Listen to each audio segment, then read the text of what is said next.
முன்னர்தான் அதிமுக வேட்பாளர் அறிவிக்கப்பட்டிருந்த நிலையில் திமுக வேட்பாளரும் இப்பொழுது அறிவிக்கப்பட்டிருக்கிறார். மருது கணேஷ் என்கின்ற NM கணேஷ் திமுக வேட்பாளராக அறிவிக்கப்பட்டிருக்கிறார். இது குறித்து அரசியல் விமர்சகர்கள் என்ன சொல்றாங்க?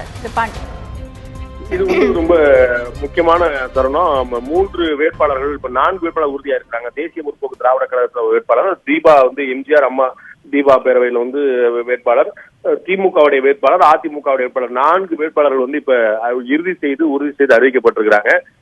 திரு பன்னீர்செல்வம் அணியில மட்டும்தான் என்ன செய்ய போறாங்க அப்படிங்கிற பாக்கணும். அவங்க யாருக்காக தெரிவிக்க போறாங்களா, இல்லாட்டி அவங்களோட வேட்பாளர் களத்திற்கு போறாங்களான்னு பாக்கணும். இன்னைக்கு நாளைக்குள்ள அவங்க அறிவிப்பாங்களா அப்படிங்கிறது குழப்பமா இருக்கு. ஏற்கனவே திராவிட முன்னேற்ற கழகத்துல சிம்லா முச்சல் அந்த தொகுதியில 2 முறை போட்டிட்டாங்க. ஏற்கனவே ஆர்கே தொகுதியில கடந்த ஆட்சியில இடைத்தேர்தல் நடந்த போது வழக்குக்கு பிறகு இடைத்தேர்தல் நடந்த போது அவங்க போட்டிட்டு இருந்தாங்க. அப்புறம் திருப்பி 2016 சட்டமன்ற பொதுத் தேர்தல் போது போட்டியிருந்தாங்க. 2 முறை ஏற்கனவே அவங்களுக்கு வாய்ப்புகள் கொடுத்து அவங்க எவ்வளவு வாக்கு பெற முடிஞ்சது, அவங்களால எவ்வளவு செலவழிக்க முடிஞ்சது, எவ்வளவு ஆதரவு பெற முடிஞ்சது, எவ்வளவு தொண்டர்களை குவிக்க முடிஞ்சது, மக்களுடைய ஆதரவு பெற முடிஞ்சது அப்படிங்கிறது கொஞ்சம் எக்ஸாஸ்ட் ஆனதுனால நம்ம வேற ஒரு வாய்ப்பு போட்டு பார்ப்போம் சொல்லி வச்சிருக்கலாம். திராவிட முன்னேற்ற கழக தரப்புல திராவிட முன்னேற்ற கழகம் வேற ஒரு வாய்ப்பு வேட்பாளர் கொடுக்கும்போது அவர் இன்னும் அக்ரெசிவா செயல்படுவாரு. பழைய வேட்பாளர் போட்டியிடும் போது அவங்களுக்கு ஒரு வழக்கமான தன்மை, இந்த தொகுதியில இந்த பகுதியில் இவ்வளவு வாக்கு கிடைக்கும், இந்த வார்டு வாக்கு கிடைக்கும், இவ்வளவு கிடைக்காதுங்கிற மாதிரி ஒரு தீர்மானமான எண்ணம் இருந்துடலாம். அவர் புது வேட்பாளர் நம்ம போட்டியிடும் போது அவர் ரொம்ப அக்ரெசிவா செயல்படுவாரு. அவங்க அவர் தன்னை முன்னிறுத்துறதுக்காக ரொம்ப எக்ஸ்பென்சிவா இறங்குவாரு. ஏன்னா இப்ப நம்ம பாக்கணும், நம்ம ஏற்கனவே நம்ம முதல்ல இந்த வேட்பாளர் அறிவிக்கிறதுக்கு முன்னாடி சொன்னோம். நம்ம நேற்று வேட்பாளர் அறிவிக்கிறதா திமுக அறிவித்திருந்தது. ஆனா நேற்று அவங்களுக்கு நிச்சயமா தகவல் கிடைத்திருக்கக்கூடிய வாய்ப்புகள் உண்டு. இப்ப அதிமுக தரப்புல திரு தினகரன் அவர்களை வேட்பாளர் நிப்பாட்டப்படக்கூடிய வாய்ப்பு இருக்குங்கிறது நேற்று திமுக தகவல் தெரிஞ்சக்கூடிய வாய்ப்பு உண்டு. அப்படிங்கும் போது அவங்க இன்னொரு ஸ்ட்ராங்கான ஒரு கேண்டிடேட்டை போடணும் அப்படிங்கிறதுக்காக நம்ம திருமதி சிம்லா முச்சல் அறிவிக்கலாமா அல்லது வேற யாரும் அறிவிக்கலாமாங்கிற பாக்குறதுக்காக தான் ஒரு நாள் அவங்க கூடுதலா டைம் எடுத்துக்கிட்டாங்க. பிளஸ் கூட்டணி கட்சிகள் எல்லாம் இருக்கிற கூட்டணி கட்சிகள் மட்டும் இல்லாம புதிய கூட்டணி கட்சிகள் வேற சொல்லி சொல்லும் போது அவங்க எல்லாம் சேர்ந்து ஒரு பொது வேட்பாளர் நிப்பாட்டலாமா, மற்றவங்களுடைய ஆதரவு யாருக்கு கிடைக்குங்கிறதுலாம் ஒட்டுமொத்தமா ஆராய்ச்சி தங்களுடைய கட்சியுடைய முடிவா மட்டும் இல்லாம தங்களுடைய கூட்டணி கட்சிகளுடைய ஆதரவையும் அவங்களுடைய எண்ணத்தையும் சேர்த்து வச்சுட்டு எல்லாத்தையும் கிளப் பண்ணி இந்த முடிவை அறிவித்திருக்காங்க.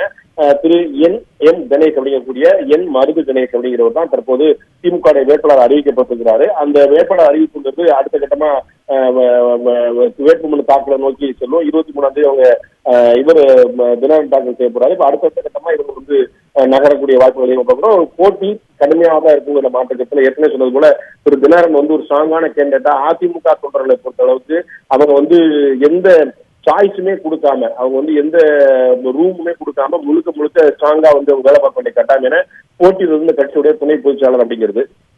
இதுல ஒரு முக்கியமான விஷயம் பார்க்கணும். தேர்தல் முடிவு எப்படி வந்தாலும் ஒரே ஒரு முக்கியமான விஷயம், தேர்தல் முடிவு எப்படி வந்தாலும் ஒரு விஷயம் கிளியர் ஆகும். இந்த சசிகலா குடும்பம் அப்படின்னு சொல்லி இதுக்கு இந்த தொகுதியிலையும் மற்ற இடங்களையும் ஆதரவு எதிர்ப்புன்னு மாறி மாறி பேசப்படும் போது என்ன அப்படிங்கிறது கிளியர் ஆகும். இப்ப ஆர்கே நகர்ல தினகரன் இல்லாம வேற ஒரு வேட்பாளர் இருந்தாலும் அது சசிகலா குடும்பத்துக்கு ஆமா இல்லைன்னு சொல்லுவாங்க. ஆனா நாங்க போட்டிட்டு இருந்தா வர மாதிரி இருக்கும், நீங்க போட்டிட்டு இருந்தா வர மாதிரி இருக்கும், தினகரன் போட்டிட்டு இருந்தா வர மாதிரி இருக்கும். ஒரு தப்பித்து சொல்வதற்கான மறுத்து சொல்வதற்கான வாய்ப்புகள் எல்லா கட்சிகளுக்கும் அதிமுகவுக்கு இருக்கும், மாற்று அணியினருக்கும் இருக்கும்.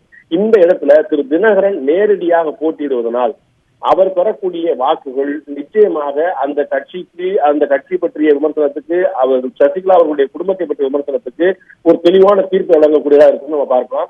அதை எந்த கட்சியில ஏற்கலாம் அப்படிங்கிறது வேற விஷயம். பட் இவங்க மக்களால் ஏற்கப்பட்டிருக்கிறார்களா இல்லையா அப்படிங்கிறது ஒரு தெளிவான ஒரு டிசிஷன் கிடைக்கக்கூடிய வாய்ப்பு உண்டு.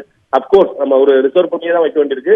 இடைத்தேர்தலுக்கான பார்முலாக்கள் தனி, இடைத்தேர்தலுக்கான இயல்பு தன்மையை தனி அப்படிங்கிற போது இந்த இடத்துல இடைத்தேர்தல் எந்த மாதிரி நடக்குங்கிற நம்ம உத்தரவா சொல்ல முடியாது. இன்னைக்கு வழக்கமான இடைத்தேர்தலா நம்ம பார்ப்போம். 96 அப்புறம் இடைத்தேர்தலாலே ஆளுங்கட்சி ஜெயிக்கும் அப்படிங்கிற மாதிரி நிலைமை போயிட்டு திமுக ஆட்சியோ அதிமுக ஆட்சியோ.